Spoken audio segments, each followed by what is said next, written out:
Podfather. I've been in a bunch of these rookie drafts like you have, and sometimes I have a lot of my feelings and takes and research done, but when it's my turn to pick and I make the damn pick, sometimes I instantly regret it. It's happened quite a few times already. Right.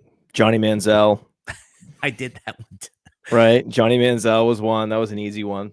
That was you knew. You're like, this feels risky, but I'm going to do it anyway just because, I don't know. Upside. Yeah, rushing, fun. I don't know. Yeah. So there's some guys in this particular draft class that I could see regretting drafting. Absolutely. I mean, with Manziel, that was also, in all fairness, that's all before we knew that you don't take a pick like that at pick 8 in a single quarterback league, unless it's Trevor Lawrence, of course. But well, in a single quarterback, yeah, but in Superflex, there was no Superflex in the Johnny Manziel days. There was no Superflex back then. I feel like there was. I mean, there probably was, but there was. I was definitely in Superflex back then. Yeah. It was on my fantasy league. Okay, all right. So there was some. There was a little bit. It was run by Ryan McDowell, but we're talking about like very very fringe. Yeah. Very fringe. Yeah. But I mean, I think the quarterback of that right now is Jaxon Dart. Ooh. I mean, so you think he's like if you're in Superflex right now and you're drafting Jaxon Dart and you're like, I got to take a quarterback. I need a quarterback. Jaxon Dart's there. He's slipped a couple picks past where he typically goes. I'm gonna pick him. And then he doesn't play, and then he does play, and he's horrible. And the Giants are horrible. And the next thing you know, they're going right back to be in the mix for the top quarterback in the draft next year. And it's like, why did I even bother? And then the heartbreak is there's going to be some running back that was drafted where you could have drafted, and then he goes off. Some wide receiver goes off where you took Jaxon Dart in Superflex. So, I mean, on the player profiler Dynasty rankings, we don't have Jaxon Dart super high in Superflex and 2QB, but we do have him right around like the 1-2 turn. Yeah. Right where you rate the decision point's going to be Trey Harris. It's going to be Toutin, Scataboo. You probably regret, not taking a Jaden Higgins. I don't think Jaden Higgins is a guy that I would regret picking. I think that you might think that, Houston, we've got mixed reports right now about CJ Stroud. Why is he not throwing? Is it the soreness in the elbow, or is it the soreness in the knee? Where is the soreness, right? Arm soreness, some kind of arm soreness, shoulder. Okay, so he's got a sore shoulder. Okay, is that a problem? Is this an excuse? Everyone's saying he's a great locker room guy, but we know he's like jet setting around the world with young Miami. I don't know. I don't know what's going on with CJ Stroud. And so why am I drafting like the second, third, fourth? We don't know exactly where this guy's going to slot in on day one in that wide receiver core. You could see that being a regret, but I wouldn't see it that way. Right. I see Higgins as a guy I want in Dynasty. If we're talking Dynasty, Noel and Higgins are guys I want in Dynasty because injuries happen every year. Collins missed some games last year. There's going to be opportunity in year one for him to flash and for him to create equity in Dynasty. It's not like going to be a redshirt season for these Iowa State guys. That's not how it works. Yeah, the thing you said about Jaxon Dart, I want to go back to that first, and then we'll hit those Houston receivers. And this is, I think, one of the most interesting picks because in Superflex, I've seen him go as high as 108, 107, which you said already you would regret that if you did that. But the consensus is, like most of my drafts I've been in, it's the 201, right? So he is, And I mean, if you get Will Levis out of him, right? Meaning like you get at least a half a season in year one, he has the job in year two, and then it's his to, decide. Obviously, Will Levis blew it, right? Like he had the job for a second year in his year two, and then he wasn't good enough to keep it.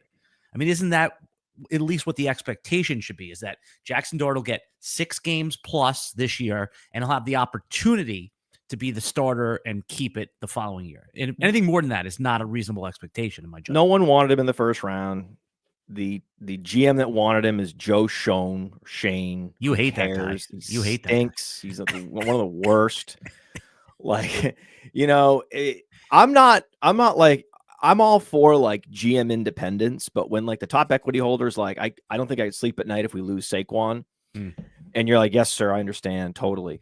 And then you basically don't engage with Saquon, and then he signs for what is an incredible value with the division rival.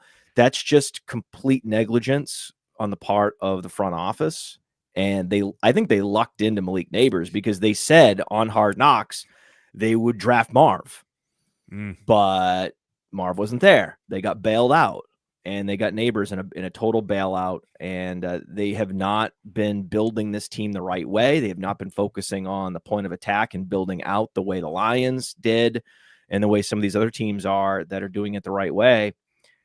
So I think that this is a bad GM who took a desperation swing at a quarterback that would likely have fallen out of the first round anyway. And that's where you get hoodwinked in Dynasty. He's a first round pick.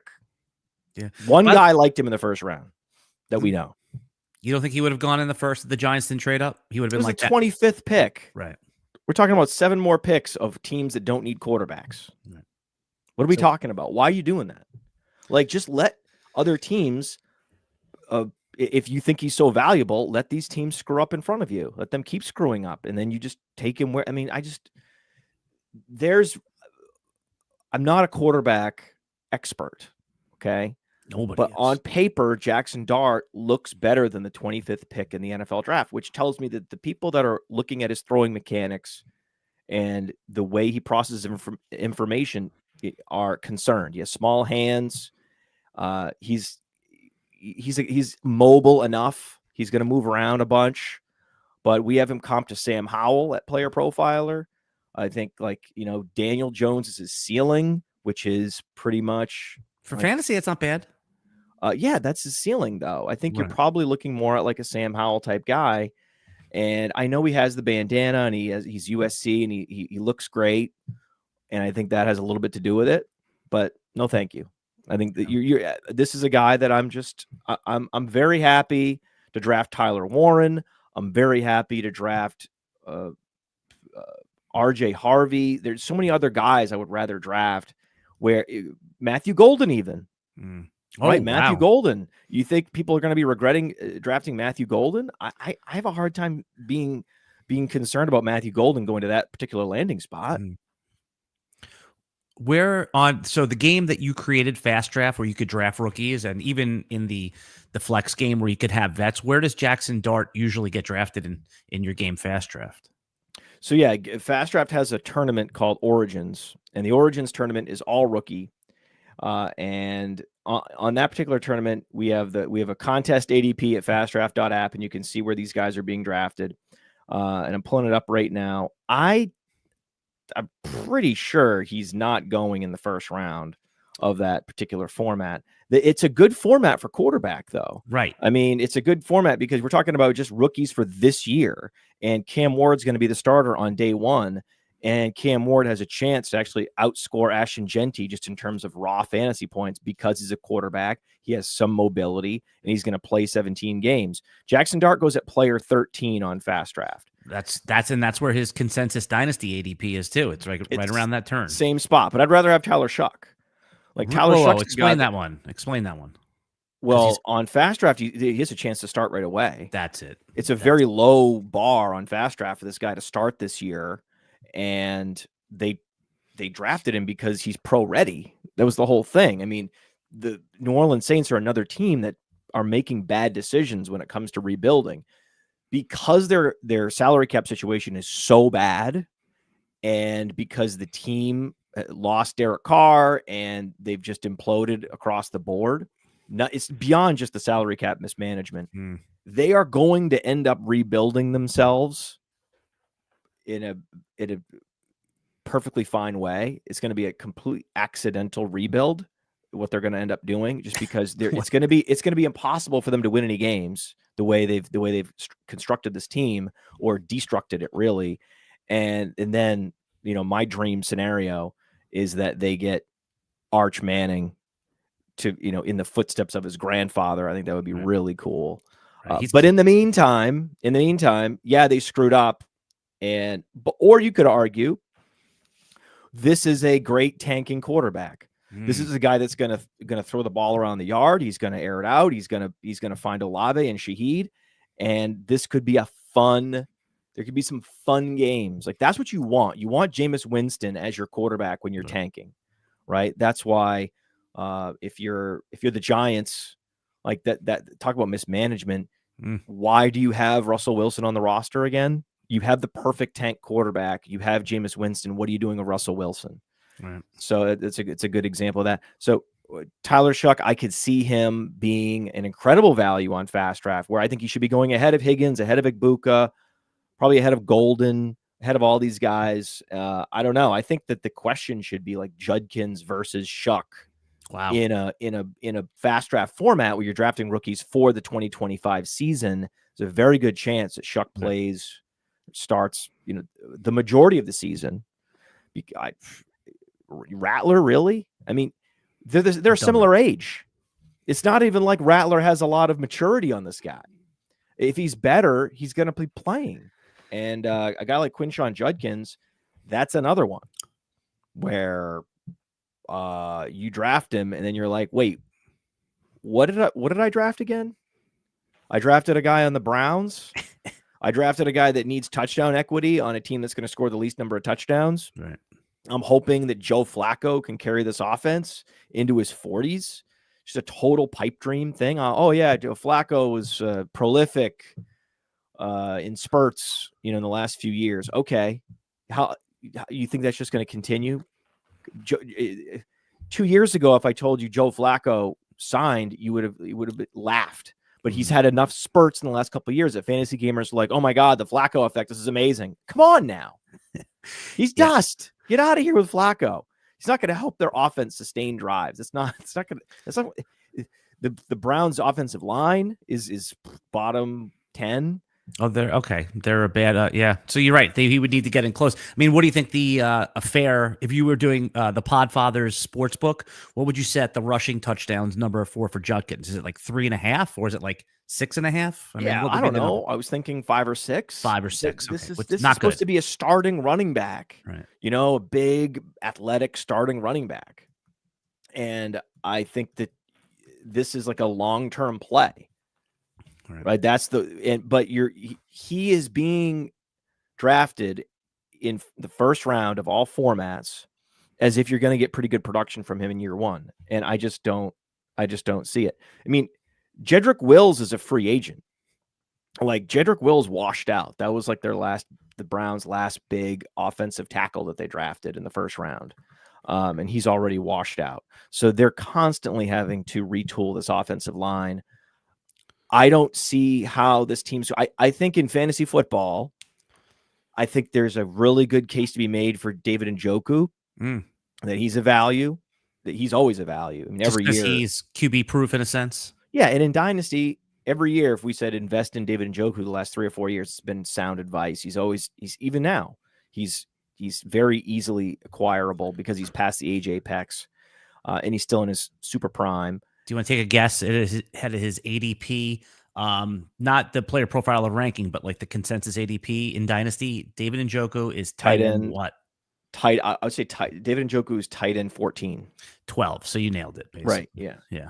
Which, because we all know 8 to 16 is more or less the same thing. It's just like order. Yeah. He's a great guy to draft in fantasy football. And, you could bet on their secondary receiver.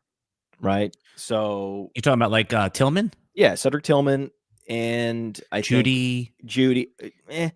I think Judy's been steamed up a little bit in all formats, and to a point where it's like he's right about as high as people would take a player or a wide receiver on a team that bad. Right. That is not like Malik Neighbors level talent. So typically you see this with like the number one receiver, the default number one receiver ADP on the worst teams. That's like right where Jerry Jeudy's getting drafted right now. And I'm just not in. I'm not in with these small samples. Like, okay, he did really well with these 4 weeks, and now I'm going to project him out. He's not that good. Well, then you also have Deontay Johnson, which you're out on that, right? I mean, that's not even draftable at a best ball 18 rounder. I mean, he's still Deontay Johnson, right? I like to take shots on teams that I know are going to score a lot. Yeah, I mean, he's so not. If you wanted to talk me into some player on the Bills, or some player on some high volume offense, some player on the Bengals, Mac Hollins on the yeah, you have the third receiver on the Bengals. That's interesting to whoever it is. Doesn't matter. I'm interested. Right? Is he on the Bengals? Yes, I'm interested. I'm interested in like a Taj Brooks. Right. Like I don't regret a lot of my picks in rookie drafts. And I'm happy to not draft Judkins because I know I can select a receiver or a quarterback or a tight end and I can just pound running back in round 2, 3, 4, 5, 6 of a dynasty rookie draft and be very happy with my draft. And Taj Brooks is like the centerpiece of that, where I have the most exposure because he is on the Bengals, the highest volume, highest scoring team. He has a backfield mate that's not a full-blown workhorse. Talking about Chase Brown, of course. Yeah, Chase Brown is an undersized satellite back plus guy that was elevated because they really didn't have a lot of other options, and all they did was talk about how they needed more options in the offseason, and they got Taj Brooks. So it's like 1,500-yard rusher at Texas Tech. Brooks is a big frame, right? Like a big banger back. Big guy, has multiple 20 catch seasons in college, huge rushing production, lots of touchdowns. You can absolutely see him earning and supplanting a P. Ryan, a Zach Moss very quickly, and then being like the Thunder and Lightning. And the Thunder and Lightning on the highest scoring offenses, that's a great job to have. That's a great role to have. The Thunder and Lightning on the Browns is bad.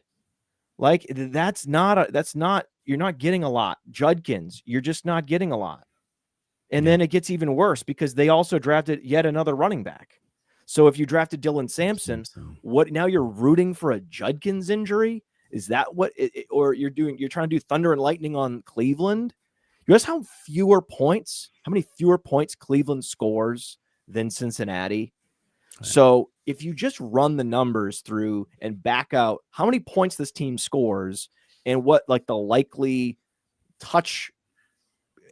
total touches are going to be between Sampson and Taj Brooks, it makes no sense. Right. It makes zero sense that you would draft a Dylan Sampson over a Taj Brooks. And that happens all the time, by the way. And I guess the idea is that's common. Yeah. I mean, it's never common. Happens most of the time we have Taj Brooks ranked in the early third round at Player Profiler. Right. He's by far and away our highest ranked 6th round pick. Right. So we have him ranked where you can get him for sure. Oh, you'll get him in the third. You'll get him in the 3rd round for sure. And then Dylan Sampson, it's like, like that's another guy where there's very few running backs I regret drafting. Most of the guys I regret drafting are receivers in rookie drafts. But if I had to pick 2 running backs that I would regret drafting, it's the Browns running backs. Just sort of forgetting what the Browns are. Yeah. I mean, I'm not going to can't forget what the Browns are, dude. And that there's just not a lot of touchdown equity there. And the vast majority of the upside that you get in fantasy football, you look at the guys that have had the most prolific seasons or the guys that really helped you, maybe in the fantasy playoffs. It's like touchdowns from T. Higgins, random multi-touchdown games from T. Higgins. Like that was the thing that propelled you in week 16, help you win that matchup. And you go back and look, that was T. Higgins. Oh my God, I'm so happy I had T. Higgins. He was crucial for me. And at the end of the day, it's most likely going to be like multiple touchdowns. So you have to ask yourself, what teams are scoring a lot of touchdowns? It really, I know it sounds oversimplified, but if you're asking yourself, like, how do I avoid regret in a dynasty rookie draft? Probably the starting point is don't draft too many players, if any, on these teams that aren't going to score at all, because then again, you're also going to lack trade equity. If Judkins starts slow because the Browns can't score, now all of a sudden he's leaking trade equity. Whereas if you drafted RJ Harvey starts fast. RJ Harvey has a big game in week 1, maybe. And because the coaches love him and he performs well in preseason and he's super active in the passing game, then voila, suddenly he has more trade value than Judkins. And it's just like these two guys are diverging from week 1 on, and you're like, damn it, I should have drafted. Oh, well, right? Yeah. What about Caleb Johnson versus Judkins? Is that a bridge too far, or is Caleb just in the better spot, even though he's got the round later draft capital? Because I've had some regret with those two. I mean, not Caleb Johnson. I wouldn't regret that pick. No, I'm Johnson's taking Caleb, taking Judkins over Johnson. You would regret that, yes. I did regret that because I was just the consensus was you don't do that, and in the early drafts, I fell for it. Right now, thinking about it after, we all wanted Caleb Johnson to go to the Steelers, Podfather, but he just goes around later, and now everybody's out. Well, what's wrong with the Steelers for a guy like that? I mean, his Najee Harris is like his floor, right? That's like, I think the Steelers are a team that's going to run the ball. They're going to find a quarterback. It could be Kirk Cousins. It could be Aaron Rodgers. Either one of those are going to be upgrades on. It's Rodgers. He's signed. He's signing. He's already made the announcement. We put out content and videos already yesterday saying that Rodgers intends to sign with the Steelers. Adam Schefter reported. So it's Rodgers. When did Schefter report it? Yesterday said that. Nice. Yeah, dude. I've been I've been off my computer for like 48 hours. Yeah. So do you know Trump and Elon hate each other now? Have you been gone that long? No. Well, I think I saw that coming. For another day. So a lot's happened in 24 hours, Matt Kelley. Yeah. Trump and Elon hate each other, and Aaron Rodgers is going to feed DK Metcalf. Hey, and just before we continue on, I just want to let everybody. I kind of wish it was Kirk Cousins, though.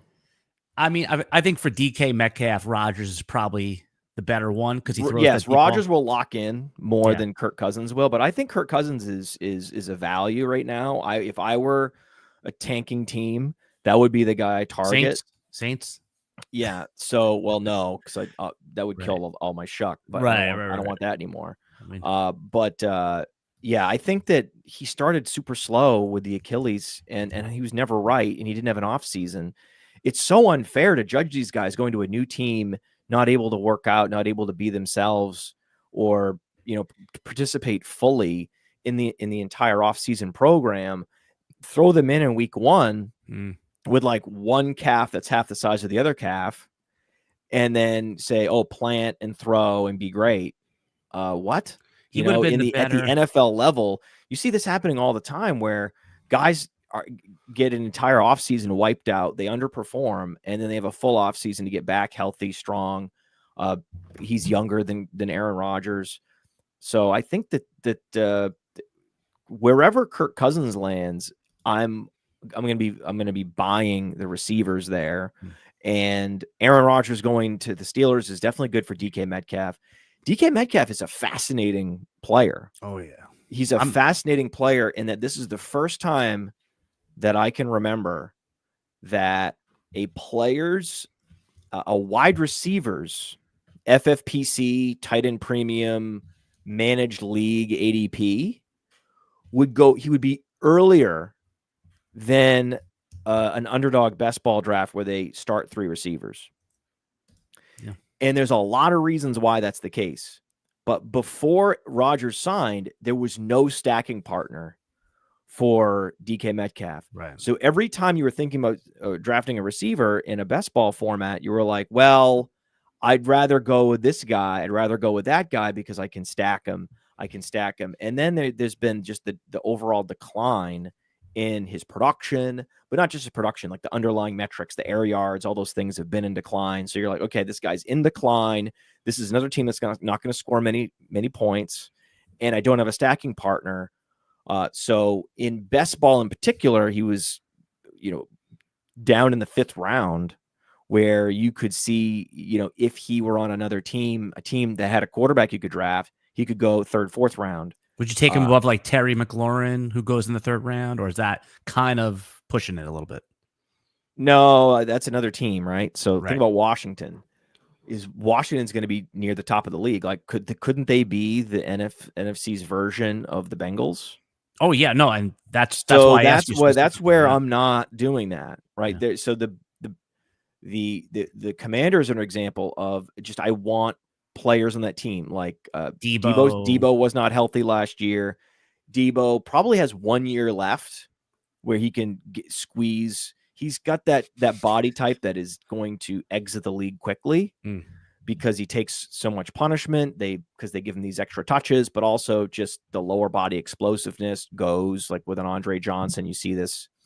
So good call back there. Yeah, I just think that he's not going to last. But there's that 1 year where the guy signs with a new team that wants him, where they feed him, and there were issues last year. The wrist injury that he played through. It's like they talk all about this Tyreek Hill wrist injury, and they don't talk enough about the Deebo Samuel wrist injury. So he's another player that I think was laid low by injury last year, was betrayed, and will be back this year. So I think he's a great value in drafts. And then, Ja'Cory Krosky-Merritt late, and if we're talking rookie drafts, that's the guy I want. That's the guy I'm trying to draft late. Like, give me Taj Brooks, give me JCM. These are the guys I'm trying to hoard. But also in all formats, I want Brian Robinson, because I just want access to that touchdown equity. I want access to maybe 15 touchdowns. If he's going to be getting the carries, and they don't want to run Jaden Daniels like Philadelphia runs Jalen Hurts, because he just has a different frame, that just yet more carries and production for Brian Robinson. And Brian Robinson's been perfectly adequate as a receiver. Austin Eckler's yet another year older and dustier. So I think there's a case to be made where I don't like running backs that don't have that explosiveness. I've always been like Mr. Kenneth Walker and fading Charbonnet. Stick with the Washington for a second. You don't like Chris Rodriguez? He looked damn good at the end of last year. Yeah, fine. I'm down with all these guys. Okay, all of it doesn't matter. If you have Chris Rodriguez stash, don't drop him. Right. This is not a guy. I'm just like, I'm actively trying to acquire players on Cincinnati, on Washington, on the teams with the highest point totals for the season, projected point totals. And even though they're gross, right? You see a lot of people like, well, you just have to, hold your nose and draft certain players. And like, that's, not that true, actually. If a guy's not super explosive with a lot of upside on most teams, I'm out anyway. But on the right team, I'm interested, right? I'm interested. And Brian Robinson didn't do a lot last year, had sort of a disappointing season, especially as a receiver, but he's shown that he can be one of the most efficient receivers out of the backfield. So I'm back on Brian Robinson just because I'm chasing those touchdowns. The environment. Ja'Cory Krosky-Merritt's a guy I want. Rodriguez, pretty much everybody. And so back to Terry McLaurin, you can't be fading Terry McLaurin here. He probably will have more yards and less touchdowns this year. Oh, he's a coveted asset. He goes like in the 2-3 turn now in like redraft, and in Dynasty, you're not able to even get him sometimes for a single first, because the chances are people that have him are keeping him because they need him. But Podfather, before we continue here, I just want to let everybody know that the RotoWire Dynasty podcast is brought to you by Circa Las Vegas, the ultimate draft experience. Podfather, you've been out to Vegas. I mean, have you ever stayed at the Circa Hotel before? It's great, man. Yeah. So they have this ultimate draft. Their whole pool area. It's unbelievable. Stadium swim. So we'll put the link in the video description below. It's free to enter, guys. So just go in there, click that video link, and the link in the video. And what happens is you can enter your league. You fly out to Vegas on your own dime, but they'll pick you up at the airport in the limousine. They'll bring you to Stadium Swim. You get a cabana. I think that thing is like $5-6 alone. So they give you the cabana. They set up the draft board. We've done it a couple times at RotoWire. It's called the Ultimate Draft Experience, and it's free to enter. They're giving away a couple of those packages. So Circa Stadium Swim, Ultimate Draft Experience. Thank you for sponsoring the podcast. If you're watching this and you don't sign up for it, I guess you have to have 11 other people in your league that are willing to go to Vegas and buy a flight, but listen, it wouldn't take hard to persuade anybody. You think? Have you done any? You don't do any more in-person drafts, right? Like that's a thing of the past for you at this point in your life. Yeah. Also with Fastdraft, I can't do a lot of drafting anymore.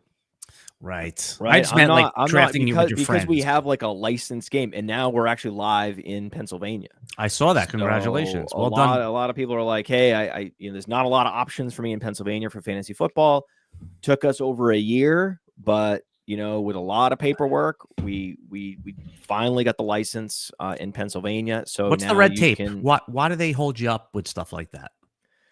You have to have create a separate company that basically is where the player funds are located to like protect from bankruptcy. So if you go there's out a lot of like extra.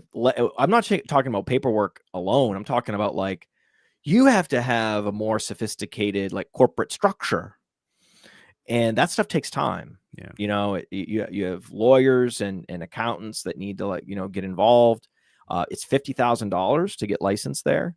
It's for a 5-year license, so it's for 5 years, so it's not the most egregious price, but like it's a lot of money, you know. And it's all these background checks, all this fingerprinting, all of this you know, your internal controls. You have to document all these things you're doing to protect funds, to minimize fraud, all these things that you wouldn't necessarily think to create a document around.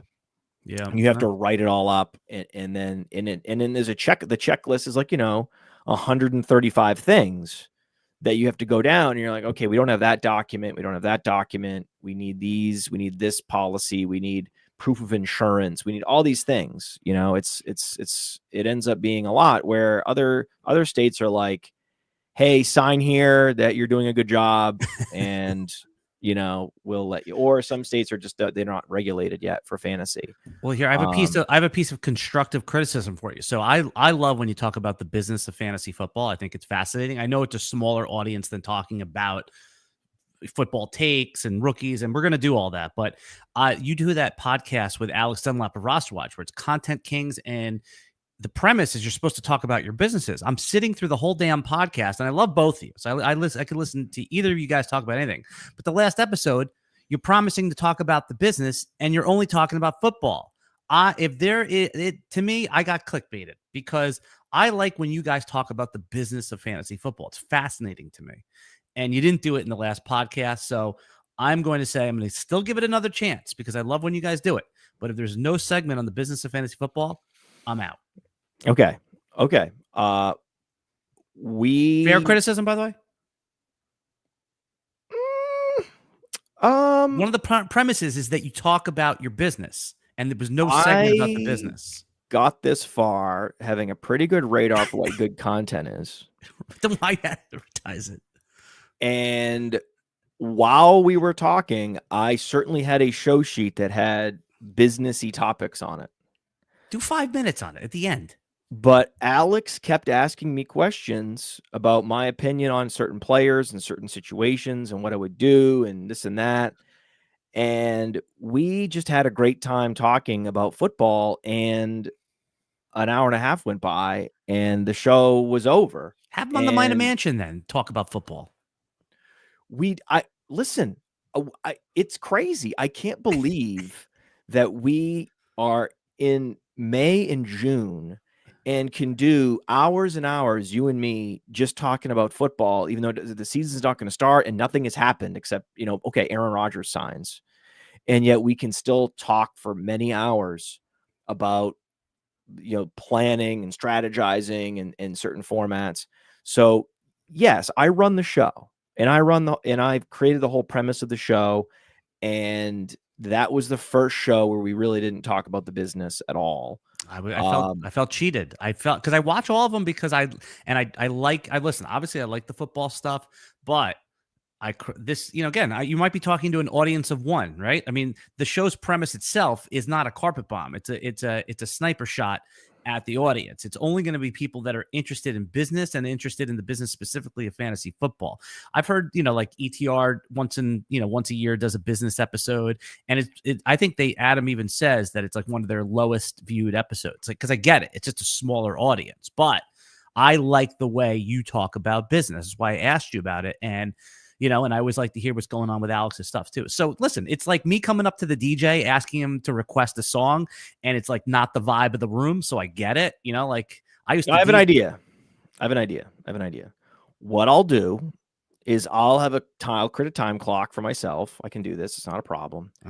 Within the first half an hour, we will do a topic on business.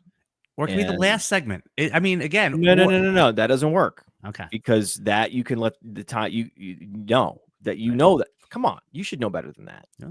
because you can get talking to someone like Alex, a good friend, and then the time goes away, and then they have to go, and then something else is scheduled, and then you don't get to the segment.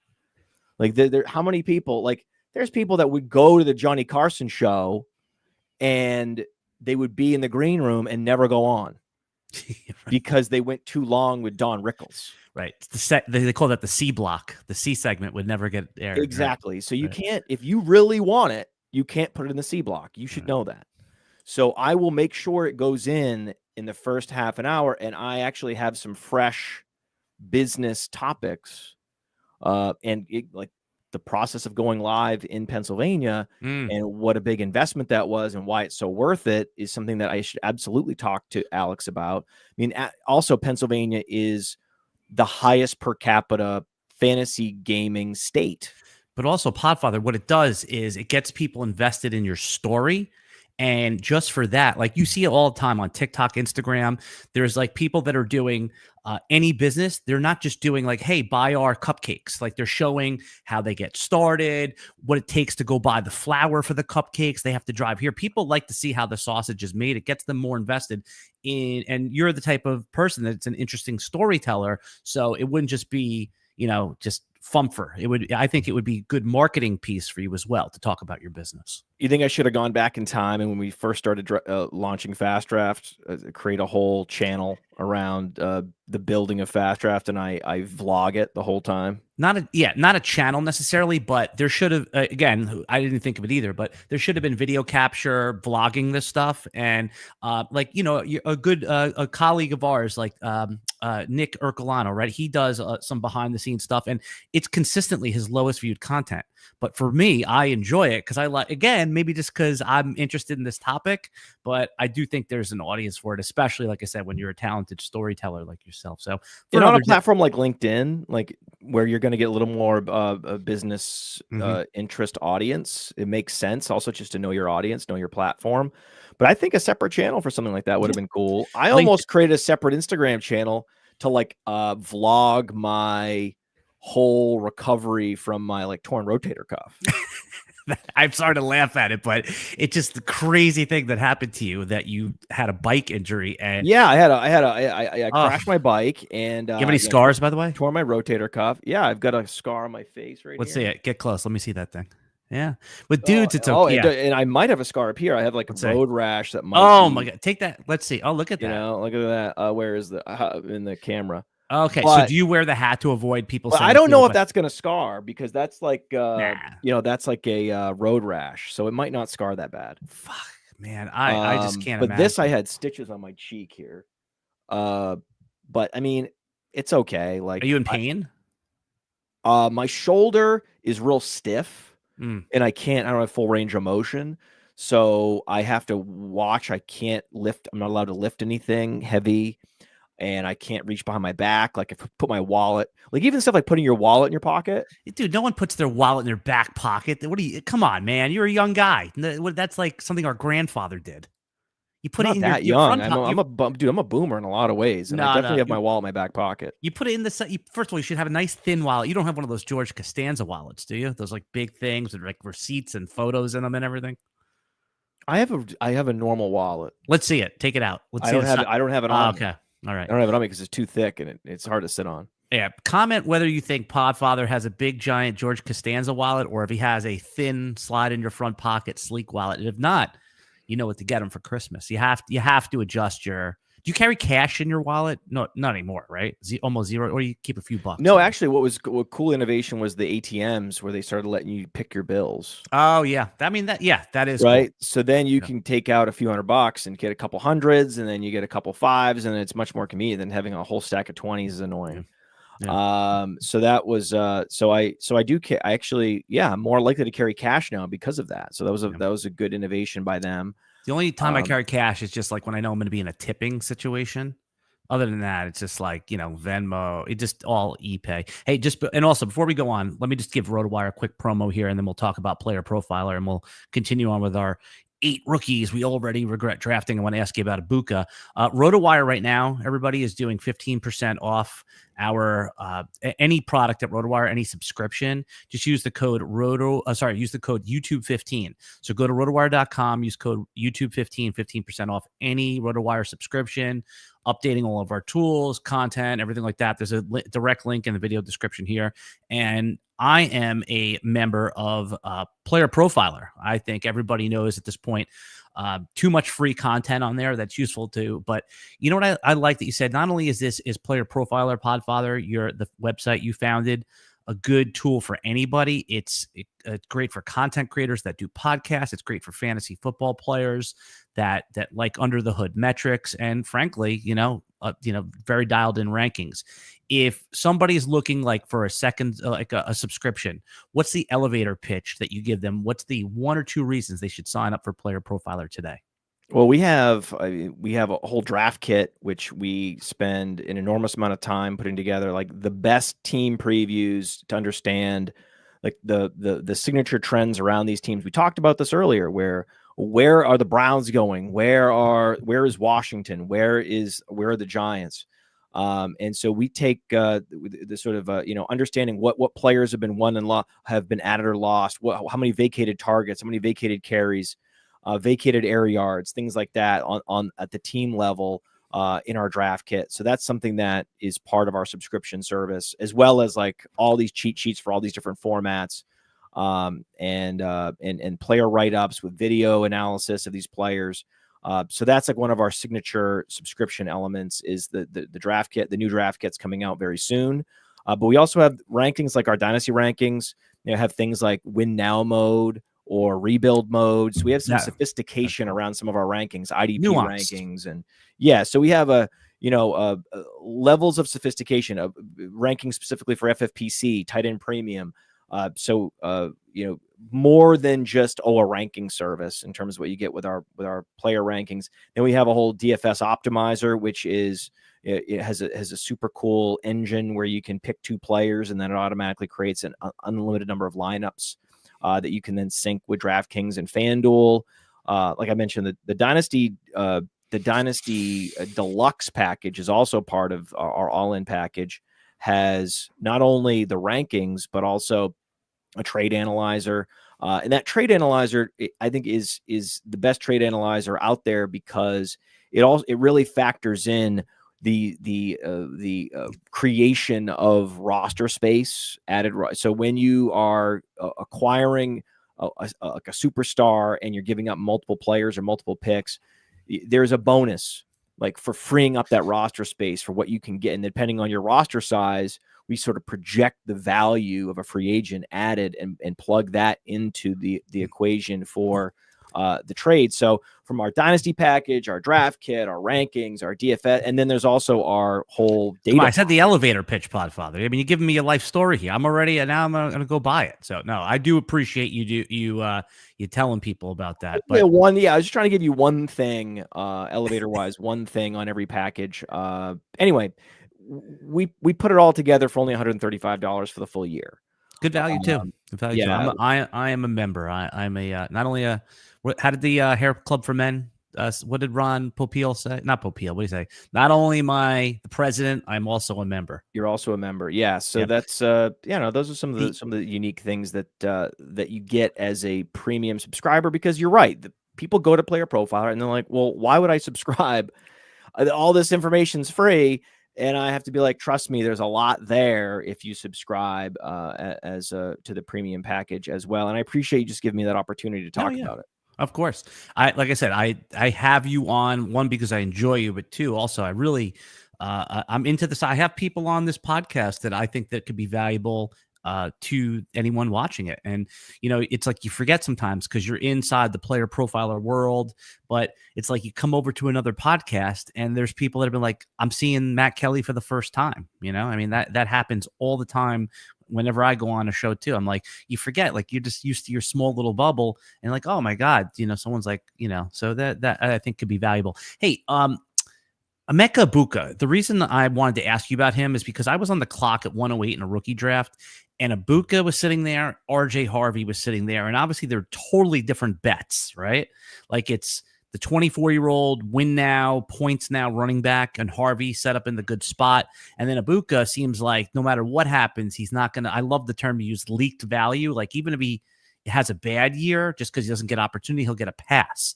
I took Igbuka thinking it's more of a long-term asset, but after I clicked the button, I like instantly regretted it. I mean, I'm not loving this whole Tampa Bay situation.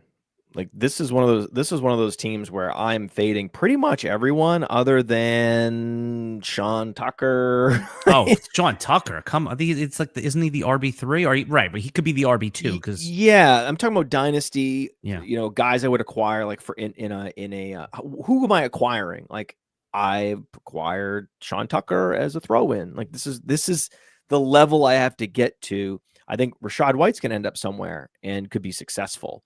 It just so happens that Rachaad White had a good year, and then they acquired Bucky Irving, who just happens to be, you know, superstar level running back. And oh well, Rachaad White can. There's a bunch of players that can end up on teams that appreciate them at a higher level, or they just get away from some competition that they were facing on the team that they were on. So Rachaad White's another guy that could probably, you know, if there's an injury, then Rachaad White's back to being the starter and productive. And then there's also the opportunity to get traded. So I think there's some. So what is it about Igbuka though? Like, what do you think is the opportunity won't be there? They're saying now that Chris Godwin could start the year on PUP. I think Chris Godwin should start the year on the PUP. Right. So you don't think that, you think it's Jalen? Who do you think would start on day one opposite Evans in the two receiver set? Would it be McMillan? I don't like this team setup. I think that all these players are overvalued in general. I think Igbuka would be the one guy.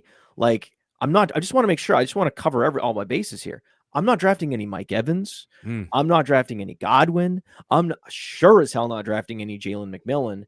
Igbuka would be like one of the guys, and you can't draft him in seasonal leagues. He goes in like the 8th round in seasonal leagues. It always early in seasonal leagues. Baffles me. In Dynasty, I'm trying to get to my point is I don't think I would regret drafting him, even though he's on a team that is grossly overvalued. Right? Think about the Texans last year. All those receivers grossly overvalued. But if you drafted Nico Collins, you're not unhappy, right? I think that we could be looking up in a year and, oh my God, like Mike Evans has turned to dust and Godwin is not what he was. And McMillan's been exposed and Baker's been exposed. Like Baker's not like 22 fantasy points a game quarterback. Come on, get out of here. And they play these teams at the end of the year that look like easy matchups, but they're actually great for Bucky Irving, not necessarily the passing game. To me, it's like, yeah, this could be a grinded out, you know, just sit on the ball in the second half type of game. This doesn't look like a shootout. So I just don't see how you're going to be that happy with Igbuka. I think it's going to be enough flashes because these other receivers have problems with health, with Godwin just being overrated, just being not that good, with McMillan, and with Evans showing real signs of like the efficiency decline, the air yards decline last year. Look at the average target depth for Mike Evans, where there could be a pocket of opportunity that opens up this year for Igbuka that we don't actually see coming. So I don't mind it at all, and I don't think you should be beating yourself up about it, and I don't think you'll end up regretting it. I think that he's a good long-term play. There could be some opportunity opening up. It's just that generally speaking, across the board, this team is so overrated. You can rarely get your hands on these guys. Well, in a rookie draft, getting Igbuka in a rookie draft is actually one of the rare opportunities you have this year to acquire a Buccaneer player at a reasonable value where you can get Igbuka. So anyway, that's a long way of saying I don't mind it at all. Right. Even I over would RJ still Harvey? prefer Harvey though. Yeah, right. That's. I mean, I'm still drafting RJ right. Harvey, dude. That was the point. I regret it because I was on the clock at 108. I need, like again, I need everything. You probably needed receiver. It was one of those teams where I needed everything and I needed nothing, right? Like I was like the 10. I finished in the final 4. I lost in the semis. I have older guys at receiver. It's one of those crazy leagues where you have multiple flexes. I just needed a player, but I didn't need a player like today. So that was why I figured, listen, if I could do it over again. That's really not a bad move. I mean, I know I would prefer Harvey. Me too. But I mean, on a team where I needed a receiver or I had a bunch of old receivers, if I had a team with Devontae Adams. Well, I had Evans, McLaurin, and Kupp. Oh, you have Evans? Yeah, that was why I did it. Well, that changes the calculation. In this book, The Dynasty Dominator. Well, hold on a second. So for those which listening, is available on Amazon. For those listening on the audio podcast, hold it up again.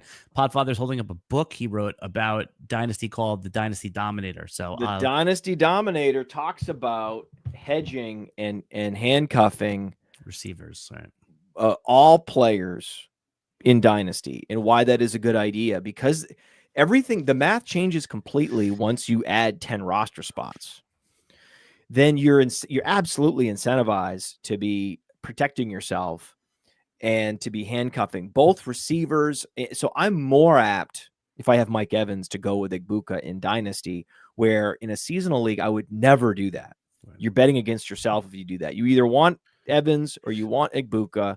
You really don't want, or you're betting on the offense and you're double stacking, but not with that team.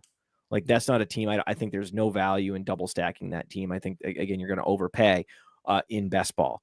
But in Dynasty, I think that is if Mike Evans goes down, that's going to open up a big opportunity for Igbuka. I think that makes perfect sense. I don't mind that at all.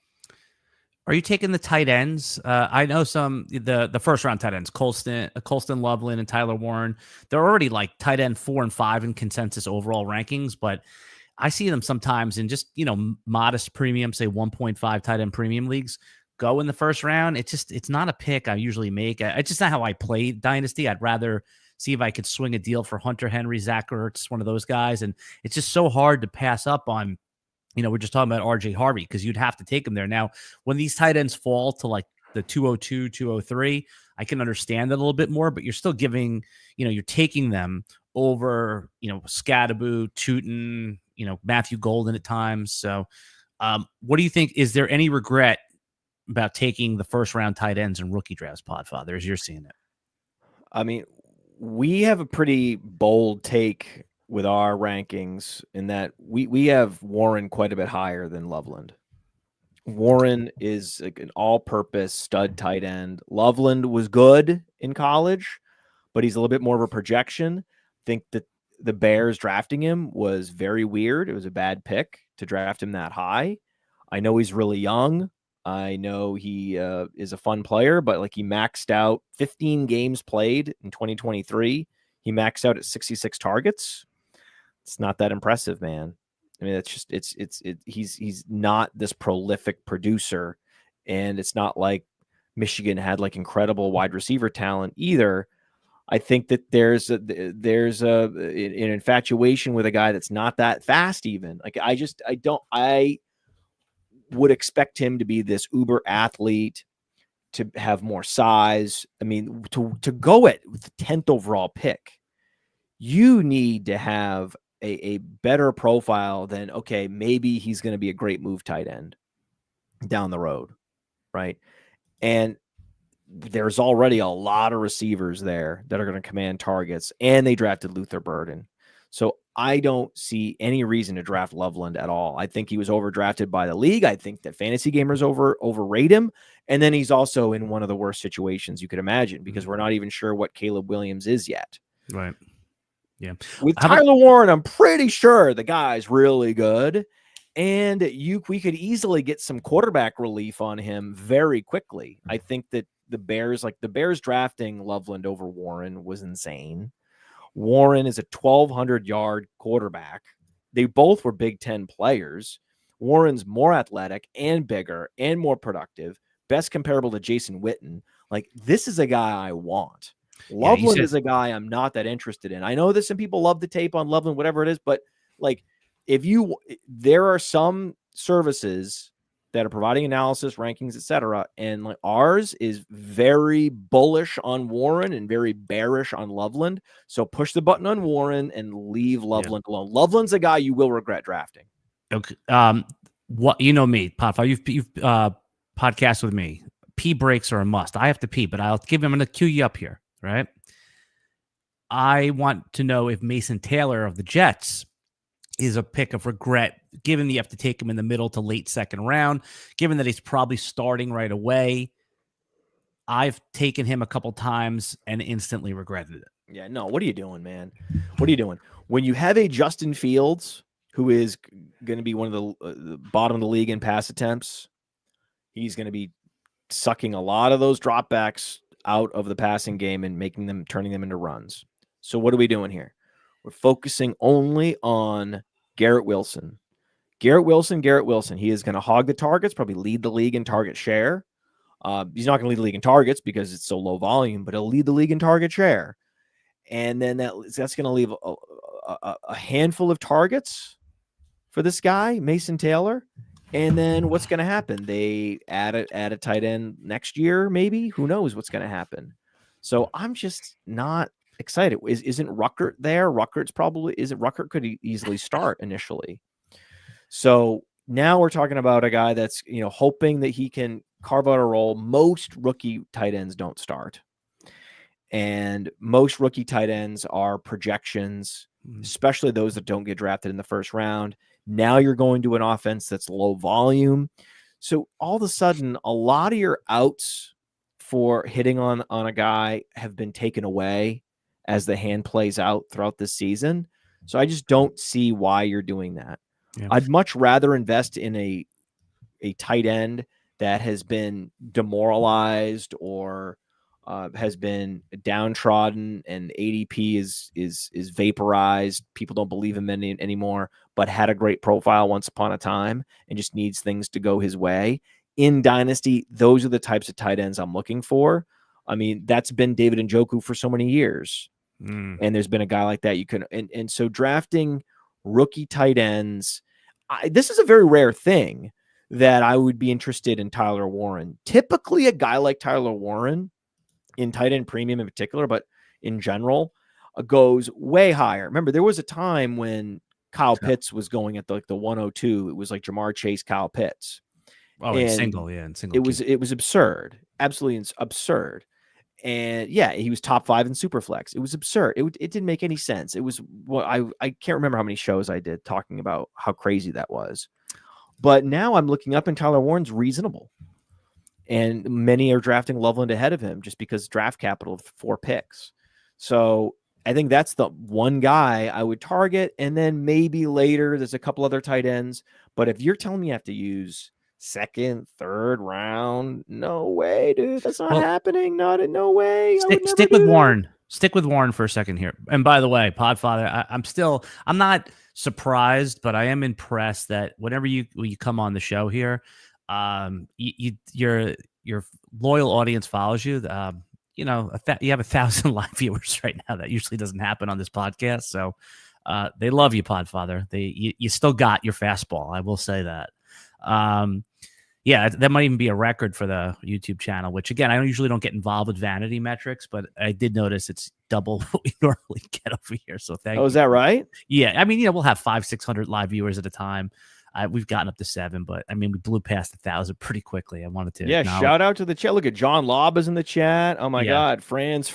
I know Franz. Mark Grebler. Yeah. A lot of look at these guys. A lot of your people are here. So, but they like how I interrogate you. Hey, you were talking about Tyler Warren, man. Anthony Richardson's already sidelined with an injury, a shoulder injury. No way. Yeah, I'm shocked. Yeah, he's going to miss they said he's going to miss mini camp, I think. Stop it. So now we're talking Daniel Jones off the bat. I mean, I've only been talking about Daniel Jones starting 10 or more games since the womb. Yeah, give me the over.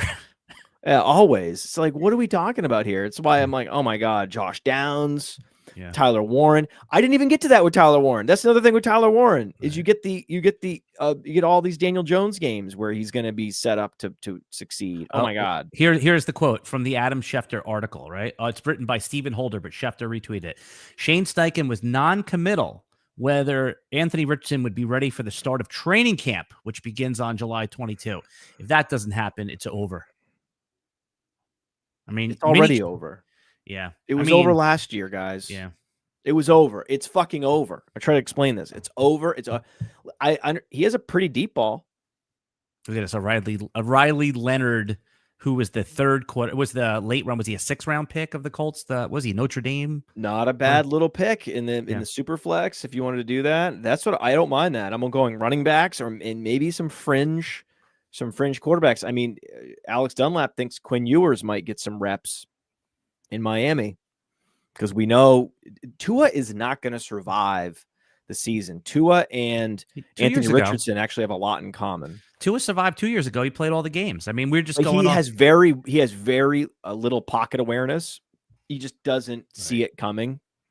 Takes these huge hits, and it will catch up to him this year. I mean, you don't have to believe me, but it will. It will catch up to, and then we're going to see some Quinn Ewers, and so Quinn Ewers might be a good value in Superflex late. That's not a guy I would. Most quarterbacks you take late, I'm not going to regret. Ewers is a good one. And wouldn't you rather have Quinn Ewers over Will Howard at this point? Will Howard from the Steelers, he was getting drafted a round ahead of Ewers in these rookie drafts, Superflex, of course. So, I mean, well, that's because Pittsburgh didn't have a quarterback. Dylan Gabriel could get in there. I mean, that's very possible. Where are you on Shador? Because you were down on the Browns offense. If Shador gets in there, does that give you any more optimism? Where you have to take Shador, you're going to regret it. Yeah, 208. Is that fair? Like a fair? No, it's not fair. No, I meant that's where he's going. That's actually where he's a 5th round pick. The guy is not good. The NFL looked at him and laughed, right? And that's what happens sometimes. Like we talked about, we talked earlier about Jaxon Dart's best comp is Sam Howell. There were people that really loved Sam Howell, insisted he was a 1st round pick. He's good for fantasy for a while. Yeah, Sam Howell's a 1st rounder. Okay. And then the NFL looked at him and were like, undersized, underarmed, under everything, game manager with a little bit of leadership juice. Okay. 5th round. Right. This is what you're getting. It's a 5th round pick, a Sam Howell. He's going to get in there and run around and make some things happen at some point, and it's not going to be worth it. You could think about the guys you could get. Oh my God. The running backs I could draft instead of Shador Sanders. So that's Shador. And I think Shador has more regret factor based on ADP at cost than even Jaxon Dart. Right. Because the 208, sometimes Toutin could fall to you there. Right. Or, I mean, you're going to pay dearly in opportunity cost for going Shador there. Late. I mean, if I'm in Superflex, I'm going to pull up the Superflex rankings here on Player Profiler. I'm down here in the late 2nd round. I mean, Jalen Knoll is there. Shuck goes there sometimes. Yeah, Shuck is there. Jack Besh is there. And then, I'm probably more likely to go a Jaden Blue. Right? I love Jaden Blue. Jaden Blue is only 21 years old. Jaden Blue has athleticism. He's on the right team. They are saying that he could be has an every down skill set. I have to see it to believe it, but I've been proven wrong before with a guy like Devon Achane coming in 190 pounds and becoming a primary back. I could easily see it with Jaden Blue. He's going to probably weigh in around 200 pounds and runs a 4.43, caught whatever it was, 40 plus passes at Texas. This is the type of player that you're going to be very happy with that could have think about it. He could spike the football. in Dynasty with around week 10. Yeah. And you took Shador over him? You're gonna be so unhappy with that. Man. So you're not going to remember this, but when you were doing your live draft show from your draft house, you had me on the show and you would ask me what I thought about Toutin, the 4th round running back, drafted by the Jaguars versus Cam Scataboo, which was taking the pick, right back-to-back picks, and the Giants. And which was the cowardly consensus, I said, of course, Scataboo, because this and that. And then you said, right off the bat, you had to take why Toutin was the better pick. Right. And, normally I would fight you on it, but the logic was pretty good. And right now, Scataboo every time goes ahead of Toutin. It's just like, it's not even a question.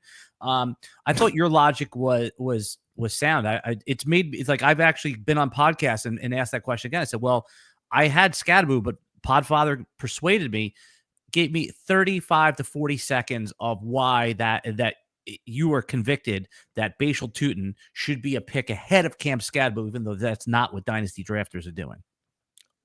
Okay, Jacksonville and New York. Who's the best running back across those two teams? Right now, is it Tyrone Tracy? Yes, it's Tyrone Tracy. Quite easily. It's Tyrone Tracy. So that's the starting point, okay? Okay? Starting point there. What's the better offense? I mean, that's Jacksonville. Okay. Not even close. Not even close. Okay. So now we've built a structure, right? We've built an opportunity pyramid over here, and we've built a fantasy point equity pyramid on the other side. Okay. Already there's a big gap between Toutin before we even look at the profiles. Right now, one guy runs a 4.7, one guy runs a 4.4. I mean, that's a lot faster. We're talking about 3/100ths of a second. That's forever. Okay, running the 40. That is forever. So now we've got a guy who is a big playback, who's going to a team that pretty much is completely out on ETN, and he's just a better all-around player than anyone else they have on the roster. Very Bucky Irving-ish from last year, right? Bucky Irving's not that fast. I just meant like the setup, a 4th round running back on a Liam Cohen offense. Rehabilitating. Yes, it's a very similar setup. Exactly. The Buccaneers are more invested in Rachaad White than the Jaguars are right now with ETN. I can tell you that in terms of like the affinity within the organization for the individual backs. Rehabilitating a former number 1 disappointing quarterback with Baker, with Trevor. There's a 1-to-1 comparison here. And now you also have Scataboo, who we know is a bad teammate. He's a look-at-me guy. He's one of the few prima donna running backs we've seen in recent memory. Even the guys that get drafted in the top 10 are not prima donnas, where the word is that Scataboo is like impossible to work with. People hate him. So he's alienating in the locker room. Again, this is a perfect Giants pick. They don't factor any of this stuff in. They just are, just blindly taking guys because, where the scouting services had them ranked or whatever. So now we're talking about a plotter in Scataboo coming in to a team that's not going to score at all. So the touchdown equity is not going to be there. Now we're hoping that he is active in the passing game, and he is. He's a quality receiver, but so is Tyrone Tracy. So, and where are the targets going to go? All the targets are funneling to Malik Neighbors. It's the Malik Neighbors show. So, okay, maybe there's some other opportunities, but then who else is there? Well, Wan'Dale Robinson. He's going to be in that zone where they're going to be checking it down and they're going to be going short to Wan'Dale Robinson. So I don't think they're going to be overusing the running back in the passing game. So you're like, okay, the Giants, they could be pass heavy because they're going to be losing a lot in that division. And that's true. And so then that's the argument for maybe Scataboo is going to the reception equity is what you're going to be targeting. Maybe. Okay. But there's also going to be plenty of, drives that Jacksonville's going to be putting together that the Giants aren't going to be able to do, right? The Giants are going to have far fewer possessions, far fewer points scored, far fewer just raw opportunities in both the running game and the passing game for the backs to be involved. And any given touch for Toutin is an opportunity for him to hit a home run and score. And defenses are occupied by all these other great players where defenses are going to be swarming on Scataboo. So whether you just zoom out and look at like the overall like raw opportunity, raw point scoring ability of the teams, whether you zoom in and you think critically about the individual scenarios where these players are going to get their touches and how things will likely play out, no matter how you lay it out, Scataboo is in a bad situation, and he's not a player that can elevate on his own, and also people hate him. The one caveat here is this could all fall apart if Toutin continues to fumble.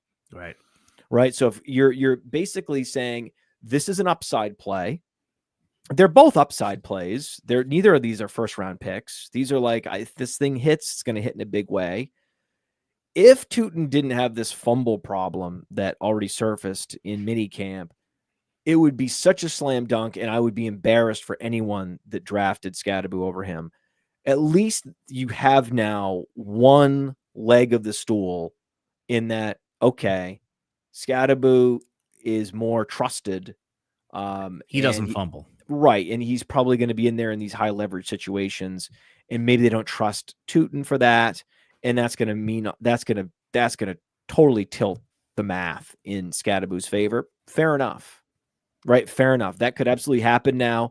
But just based on everything I laid out and the probability of Toutin being just a complete fumbler, having fumbleitis throughout training camp and mini camp and then into preseason, and then that robbing him of opportunities, I think that that's less likely than Scataboo somehow exceeding all these expectations, right, and somehow overwhelming Tyrone Tracy. I just don't see it. I mean, I just don't when you drafted him, or did you draft Scataboo? No, were you just talking about it? You got me to Toutin pretty quickly after the draft, like during the draft. So I was there. I would have been had we not spoken. We spoke. You made this case. To me, it's a slam dunk case. This is before the fumbling thing, right? So the fumbling thing does it. I don't want to discount the fumbling thing. I'm not here to discount the fumbling. The fumbling thing is real, and it's a problem. But it's kept his price at 210. Versus pushing Tutin's price up to 204. Like, he goes behind all those second round receivers now, whereas in the past he was creeping ahead of Trey Harris. He would go ahead of Jaden Higgins for someone that needed a running back. Now, it's the 5 drafts I've had since the fumbling thing, he's behind Shuck at times. There is risk to Toutin, but it is well worth it. Everything I laid out is essentially why you take the risk on Toutin, whereas Scataboo is just sort of a play it safe, pukey pick. Right. Like, you could see Scataboo having like 690 yards and like 9 touchdowns. That would be like a killer season for Scataboo. Oh killer. My, what? That's not possible. What you just laid out is not. Well, low yard. I'm just saying, like, when they get in close, where like he's the guy, like 7.5. Set that number at 7. I'm saying, like, there's a possibility that he becomes like their goal line back because of the size. And he was pretty prolific in short yardage in college. From some of the highlight stuff I've seen. I don't watch a ton of college football, but every time I see Scataboo, it's him like pushing his way through the goal line and from the 5-yard line. Yeah, I could see Tank Bigsby continuing to be like the short yardage back, and Toutin being this like big play slasher. Yeah, and Etienne's not dead. He's the Rashad White on that team now.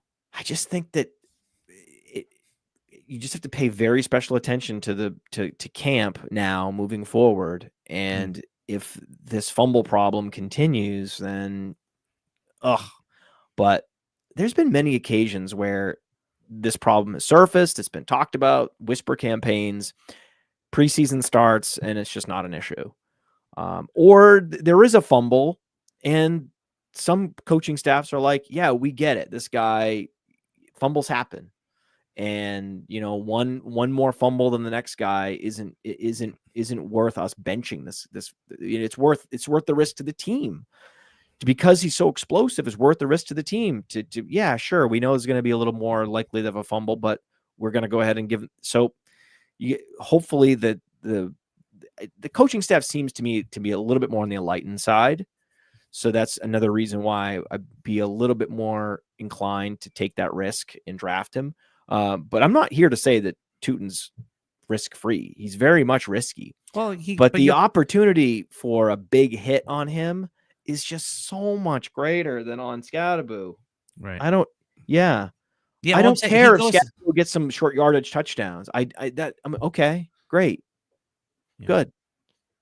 Yeah, but the risk is baked into the price. Like if there was no fumbling risk, if he was drafted in like the late second round of the real NFL draft, he would go at pick 111. Right, you're paying 211 for him in a rookie draft, so he should not be going that late. It's absolutely ridiculous. Yeah, it's all baked in there. So I think, like you said, there's more of the upside risk quotient is not factored in, but all of the risk is baked into it, right? Like at that price. So yeah, that's a good take, man. That's going to be our clippable moment here. Last thing, Pod. We have him at RB 15. Sorry, excuse me. We have at player 15.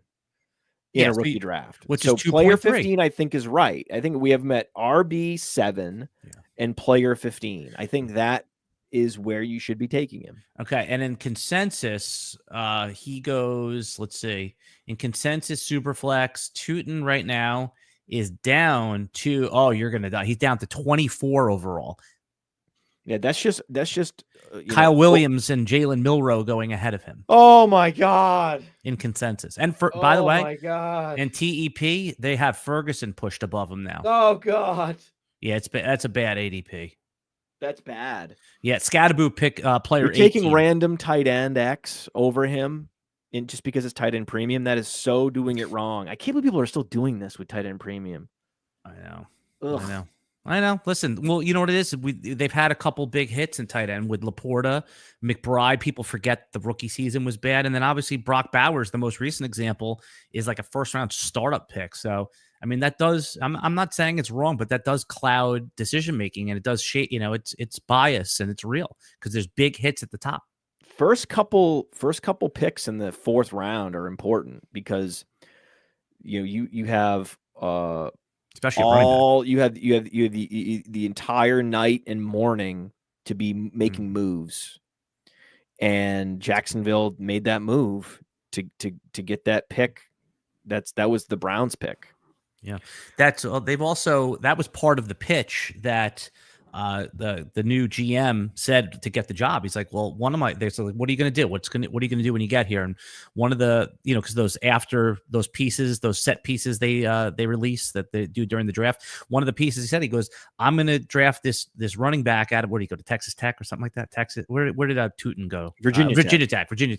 He goes, I'm going to draft this Virginia Tech running back that's just going to light up our offense. And, and he was bringing up like how we found a running back in last year. That Liam Cohen said we found a running back last year in the fourth round. This can be done. This was like part of the pitch to ownership to secure confidence in them. So yeah, no. Toutin also runs hard. I mean, the one thing about it, he's not like a finesse player. Right. Like just because he had this, he probably fumbled because he's such a hard runner. Like to see a guy that is that fast but also such a strong runner is rare. That's why he went so high in the fourth round. That's why they wanted him. And they went out and got him, and they drafted him a pick ahead of Scataboo. They could have had Scataboo, but they were like, no, thank you. Why no, we're not doing this. Yeah.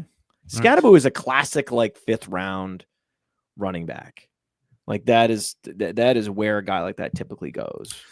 Podfather, before we close here, just a non-football note is, a couple of years ago, I went to you and I asked you how to upgrade my setup, my podcasting setup. Can you look at the window right now and see that it looks very similar to what you have there? Look, the blue background. We got the Electro Voice microphone, right? I mean, yeah, man. I finally got it right. I got it down. Yeah, you got the whole. This is we get the similar microphones. I pop my peas, so I got to cover. Yours sounds better with the sock. I've tried with the sock on. My voice just sounds better without the sock. So, but yeah, no, I purposely bought the black Electro Voice microphone, so you wouldn't think I was totally, even though I was, like, you gave me all the black one looks good. It does look good, but that microphone in particular is classic in gray, just like the Shure SM7B, which is a microphone that a lot of podcasters use, looks classic in black. It would look weird in gray, right? Like this microphone, McAfee uses the black one, I think, the Electro Voice, but the classic one that you have, the gray, is like the base color that's been around that mic's been around somewhat to the late 70s, right? Well, this is a drum mic. Right. You put it near the bass drum. Yeah, this is a bass drum mic. This was Yeah. originally to mic up bass drums. Yeah. No, it's amazing. Look, that it's like you see all these different microphones with this built in, that built in. The Shure SM7B and the Electro Voice, the one that we both have now.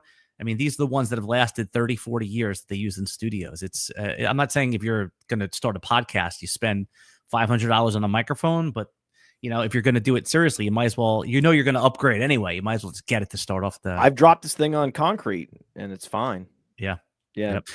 Worked Podfather. fine. I shouldn't have done that. And you sound great, by the way. Thank you. Appreciate it, man. No, it's good. We're the company that bought RotoWire, gambling.com. They want us all to upgrade, our framing and and I have that stuff down. I study it like the Torah, all this stuff. But like some of our guys that are they're great writers. They're just learning about video. It's tough, like to train them to understand framing and microphone and how to forget proximity control with the microphone, which you do well when you move away and towards the microphone. So yeah, all these techniques is tough. This, again, I love working remote, but this is where like working with someone in an office would be beneficial because I can like move them around and show them how lighting works. And I mean, because in the studio environment, yeah, you'd absolutely want to be everybody together. Yeah, that would be an advantage. But we do what we can. Yep. All right. Podfather, you follow him on X. Is it at Fantasy Mansion? Fastdraft, my favorite drafting game. Just download the app right there. What's a code they can? Is it code Podfather? They can get double the deposit up to $50 now. Is that what? Code RotoWire. Code RotoWire. Okay. Code RotoWire. Code RotoWire is a $50 deposit match on Fastdraft, and the formats we have right now, we're coming out with a whole like 15-round traditional best ball draft. That's going to be basically twice as fast as your typical best ball draft. So that's coming soon. Look for that. But in the meantime, we have these draft 6 guys start 4 every week, best ball style. The flex 4 game, the rookie game, the origins game is a rookie game. We have a D-up game, all defense. And people seem to love it, man. Yeah, drafts are happening lickety split. We're marching toward ultimate draft liquidity, where as soon as you want to draft, you can draft. And so we're almost there. All right, Podfather, you did it again. And everybody, we'll be back next week with another Dynasty Fantasy Football podcast.